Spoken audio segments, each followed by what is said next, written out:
The next day, the other half of the team came in very ugly mood because again they had been exposed to another night in the snow when we had a nice comfortable room to stay out of the weather. That was then we came to Saint-Dié, a small little town which had been badly damaged and just empty walls. There was practically nobody in there. And from there we went over the hills into the Alsace. Now the Alsace at one time, of course, had been under German, part of Germany. So the older generation all spoke German and French, and the younger ones spoke mostly French, because after World War I, Alsace went back to France. So we first went into a town, I forget some of the names, small town. Our units had been through. It was thawing, and there was a little snow left, but most of it had been trampled, and the roads looked perfectly smooth and glassy. There was about 4 inches of liquid mud covering every street. At that time we still hadn't gotten our foot packs, and of course our shoes never were dry, and so we had trouble with frozen feet. One time we came into a town and we took over a stable and slept there on top of the pressed down manure. Took in a few prisoners, interrogated them. The next time we went out looking for information, looking at the different setups, and eventually we ended up close to New Breitenbach. And then we were assigned to the French outfit and chased the Germans out of Colmar. That was about the end of it. We got along fine with the older people in Alsace because they spoke German. We left them little odds and ends, like I left them a pair of pants, and they in turn treated us to fried rabbit, which we all appreciated. But then we went on a long tour north into northern Germany, and eventually ended up near at the Rhine, near Wesel.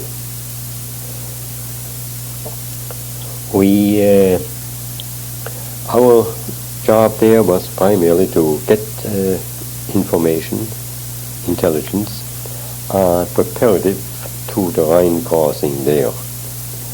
And in no time at all, our place, which was again separate from the headquarters, was known as the official intelligence headquarters. And we had some captains from Rhine barges coming in. The Hollanders, of course, were always very, very cooperative and gave us a lot more information than they really had. So it was a problem of sifting out information that was any good and information that was just plain. We were there in that town near Rheinberg, I think was the name of the town, in a little bit of a town. One evening, artillery started falling in, first on one side of our headquarters, then on the other side, then the third one a little closer, and 2 of our men got hurt. And then we knew what was coming. We rushed down into the cellar as fast as we could, when we had a one landing right into the building and demolished the entire building. Nobody was hurt, but all of us lost quite a lot of our possessions, and that of course was lucky for me, because I now could write off a lot of the GI equipment which I had been issued when I came, and some of it had been lost or stolen, I don't know what. But anyway, I made a full list of everything we had, including one jeep, and listed it as battle casualties. and got clearance for it, so I didn't have to worry about any possible charges later on. While we were there, then we moved out into another building because that building was finished. And then I was attached to an OSS outfit. We had gotten hold of a German, call it a spy, who was willing to work for us. We equipped him with a radio, and we had a receiver installed in our building way up in the attic. Then it was my job to get him across the Rhine and stayed there for a little while. Then I went back again, and we kept in touch by radio communication with him. It didn't do too much good, but he did tell us about where the main parts of the German forces were as far as he could make out. And that fellow we met again later on after we came, after we went across the Rhine and started screening all the German men that were not in uniform. He eventually ended up with an assignment as police, and I don't know what satisfaction he got out of it, but really a lot of Germans were anxious to end the war the best way they could. And some of them, like this fellow, he thought he is doing his share towards peace by acting as a traitor. And of course we didn't figure it that way. We used him as much as we could, and we got some information.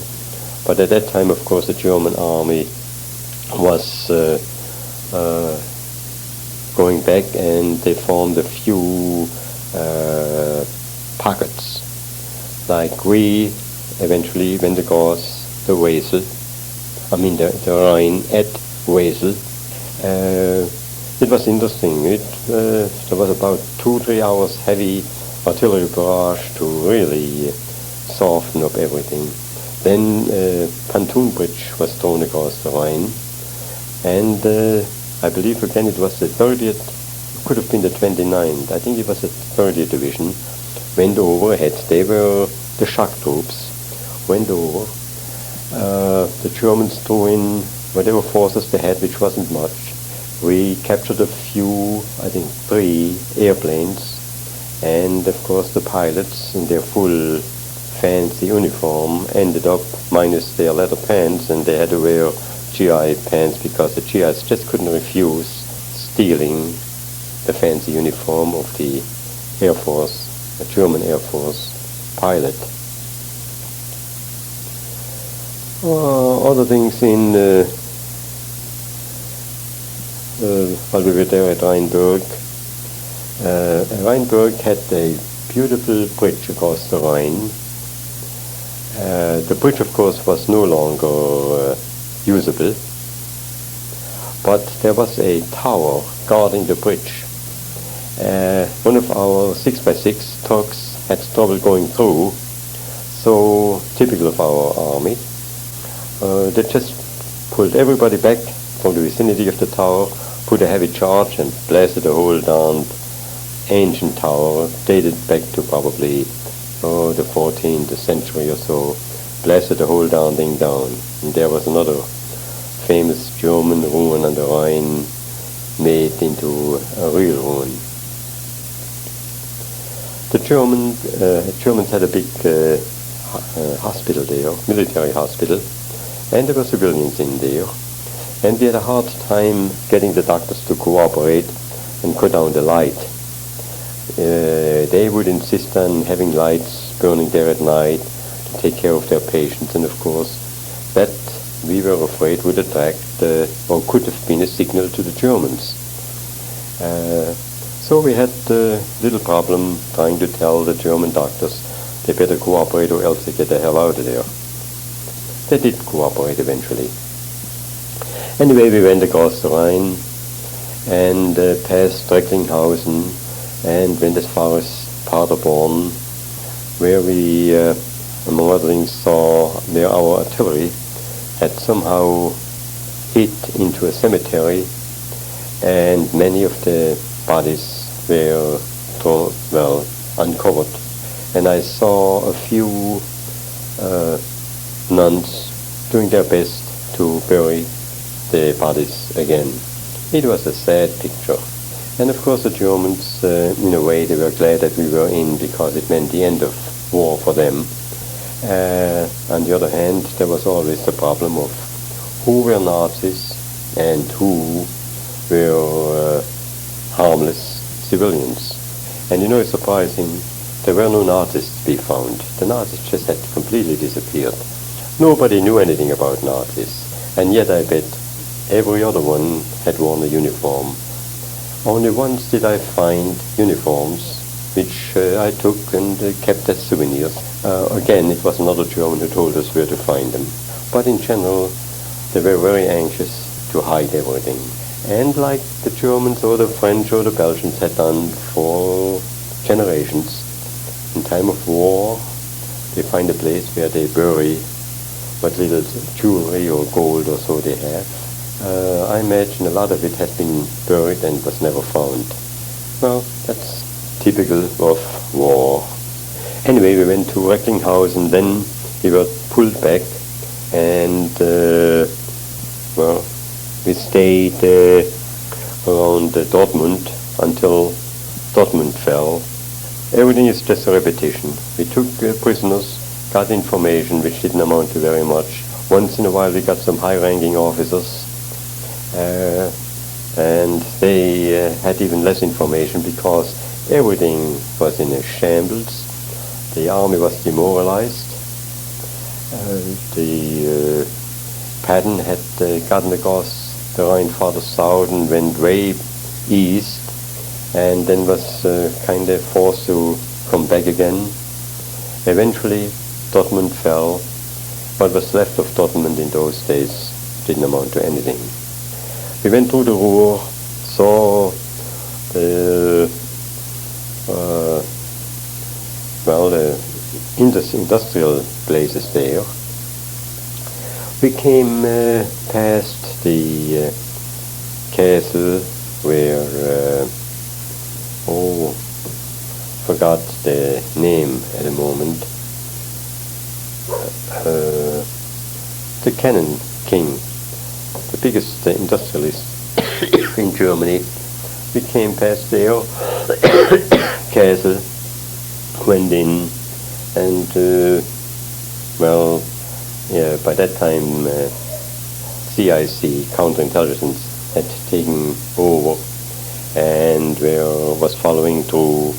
By that time, of course, a lot of non-fighting army personnel came over to act big and manage to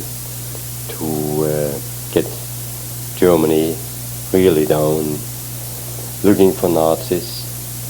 It was just a repetition, moving from one town to the next, fast-moving, food hardly ever kept up with it. It was a miserable life. Until eventually we ended up near Siegen, in a little town by the name of Kreuztal, and there all we did for the first 4 or 5 days was have all the civilians come through, show their passes, wear pass, check them, always with the idea if there's a big Nazi we want to find them. Of course it was just a way of keeping the soldiers busy. But while we were there at Kreuztal, with WWII Day came along, 5th of May, and now the war was over. And shortly thereafter, I told the colonel that I wanted to take a few days off to find my mother. Well, he couldn't officially give me permission, but I told him where I was going, and he didn't say anything. So that's when I went to Mergentheim, walked into my mother's house. Irmhild, my niece, opened the door. I didn't know her at that time, of course, so I asked for my mother by her name.